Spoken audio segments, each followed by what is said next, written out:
Hello and welcome to another edition of HS Game Time Live. I'm Kyle Glazer alongside David Zink. We're about to enter league play for most area football teams. Dave, as we enter week 6, what league are you most interested in seeing play out? Well, in general, I'd like to see the Inland Division played out, and because of that, I'm really interested in seeing what's going to happen in the Sun Belt League this year.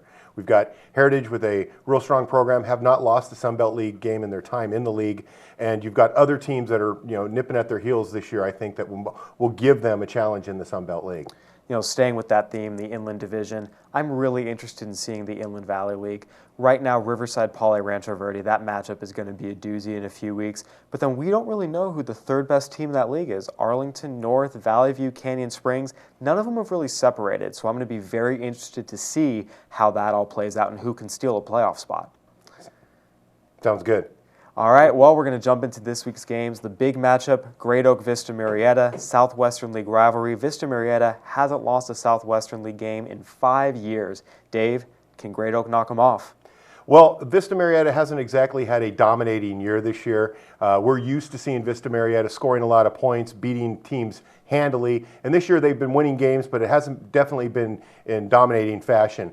But Great Oak, on the other hand, has also been played a preseason that I don't know how strong a preseason it was. They did well and they played great games, but they're 4-1 coming out of the preseason and going into league. It'll be interesting to see what's going to go on this game. I'm going to give it a toss-up. I'm not really sure which way this one will go. For me, I've always said I'm not going to pick it against a team like Vista Marietta until they actually lose a game, so it's hard to go against them. But I think Great Oak has an opportunity. We'll find out, I think, a lot about how good these teams are this week because there's a lot of questions surrounding them. Another good game, Elsinore versus Heritage. Speaking of your Sun Belt League, you'll be covering this one. Heritage, 16-game winning streak, longest in the state. Dave, what are you looking for in this one? I am looking for Heritage to be in the end the victor, but Elsinore has come on strong in their last 2 or 3 games.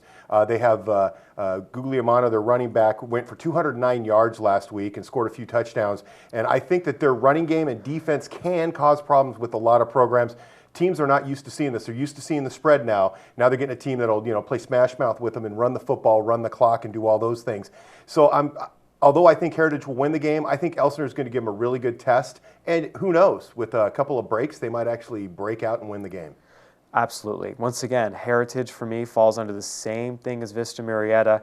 You can't pick against them until they actually lose. That said, I think Tony Peralta and Elsinore will be ready to give Heritage a game. And like you said, maybe, just maybe, end that long winning streak. Another game I'm really interested in as a Citrus Belt League coverage guy, Eisenhower versus Redlands East Valley. These two teams have split the Citrus Belt League title the last 2 years, split their last 2 meetings. Dave, you saw Redlands East Valley a little bit. Do you think they can power through and avenge last year's loss to Eisenhower? With a player like Malik Lovett, I'm going to tell you this team can go all the way in the Citrus Belt League. He's a definite Division I football player. Don't know where he's going to play, but wherever he plays on the field, he's going to be an impact. And in the game that I saw him play, he took over the game against Redlands. Smudge pot game, a lot of, he scored 4 touchdowns, matching his smudge pot game of 2013. A really good thing that come out of that game, and a really good player for that team. I have a feeling they're going to be able to handle things. Redlands East Valley, I think, is going to be the favorite in almost every game they play. That said, I like the way Eisenhower matches up. Redlands East Valley has been a little bit susceptible to the run at times. Ike has 3 guys averaging over 100 yards a game, so it'll be interesting. But Redlands East Valley is the favorite, as usual in the Citrus Belt League. Dave, I want to kick it over to your alma mater, give some small school love. Redlands Arrowhead Christian, Riverside Notre Dame, ACA's 5-0, Notre Dame's 4-1, now league rivals. What do you got for me?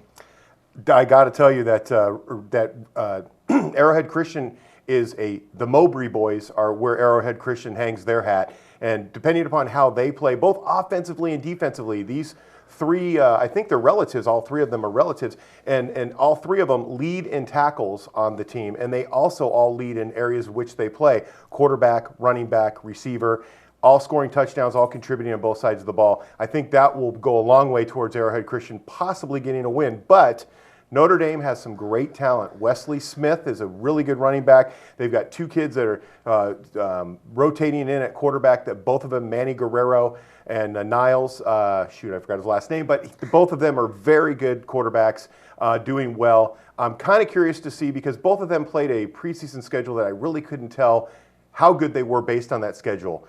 It'll be a good test for both of them, and basically, Arrowhead Christian has a really good chance to win this game. I'm just hoping my Titans pull it out. Arrowhead Christian, as you mentioned, 5-0. One win was against Korean Lutheran over in Irvine, which is a very good program. ACA is ranked number 2 in their CIF divisional poll. I think right now you look at them and say, this is a title contender, and if Notre Dame, on the other hand, can knock them off, that'll tell us a lot about where Notre Dame is in the pecking order. That'll be a good game. Definitely. The grand finale, battle for the victory bell, Hemet San Jacinto. Rivalry games are always good, but I especially love them when both teams are playing well. San Jacinto, 5-0. Hemet, 4-1. This was a thriller last year. Dave, what are you looking for out of this past rivalry? I'm looking for San Jacinto to get the chip off their shoulder.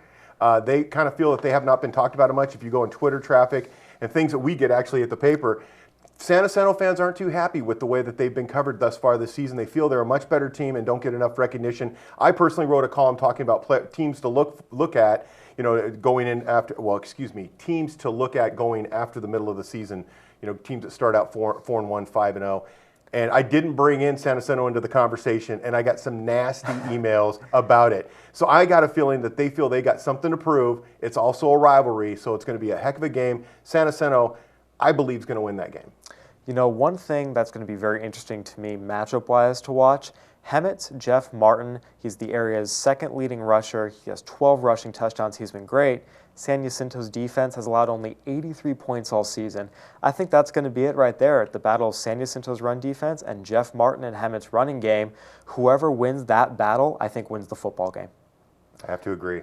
All right, well, we've got a great Week 6 ahead. We're all looking forward to it. Thanks for tuning in. We'll see you next week. For David Zink, I'm Kyle Glazer. Have a good one, folks, and enjoy Friday Night Football.